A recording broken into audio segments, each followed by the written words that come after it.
Avec Maurice Wolf, vice-président de la Chambre de commerce, vous êtes en charge des grandes filières, vous êtes en charge aussi de la métropole, enfin des relations avec la métropole. Et on a vu que la Chambre avait commencé concrètement par la signature d'une convention avec la métropole. On en parlait tout à l'heure avec le président Jean-Luc Chauvin, mais comment est-ce que vous allez faire pour équilibrer dans une France, on voit bien, qui est celle des métropoles et puis celle du reste du territoire? On est concerné dans notre région, puisque la métropole ne couvre pas l'ensemble du territoire que vous administrez en quelque sorte au titre de la Chambre. Comment est-ce que vous allez faire pour arriver à fédérer un petit peu tout ce qui se passe sur ces deux univers?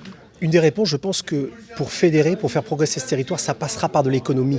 C'est-à-dire que ça passera par de la croissance, ça passera par des créations d'entreprises et surtout par des entreprises qui grandissent, qui changent de taille et donc avec des enjeux de financement. Quand on parle filières et grands projets métropolitains, ce que l'on dit, c'est que c'est dans ces filières, c'est dans ces grands projets métropolitains que se trouvent les emplois de demain, que se trouve l'activité de demain. Et la chance que l'on a sur le territoire, c'est que ces grands projets métropolitains, on est extrêmement chanceux. Il y en a énormément. Il y en a plus d'une dizaine. On cite les plus connus, Picto, Henri Fabre, Decamp, Immunopol, Gyptis, et donc ce sont des grands projets qui vont irriguer notre économie et qui feront l'économie de demain.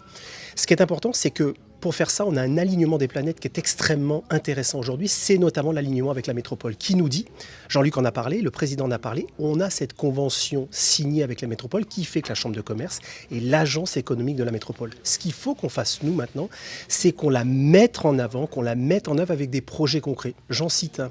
Pourquoi est-ce que la Chambre de commerce n'irait pas accompagner ces grands projets métropolitains pour qu'effectivement, grands projets métropolitains et entreprises se croisent, connectent, fassent du business? Ça, c'est le rôle de la Chambre de commerce et c'est finalement mettre en œuvre une convention qu'on rend beaucoup plus opérationnelle.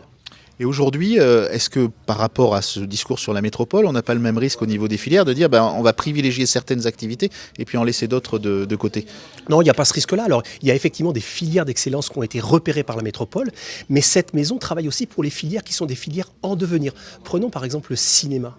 On a un enjeu extraordinaire sur le cinéma et on a dans son action nos fameux quick wins, les actions à réaliser rapidement, cet enjeu de structurer la filière cinéma, de faire un backlot, c'est-à-dire de faire en sorte qu'on ait un véritable studio à ciel ouvert. Et c'est en ce sens qu'il faut à la fois accompagner des filières qui sont plus matures, mais aussi des filières qui sont en devenir.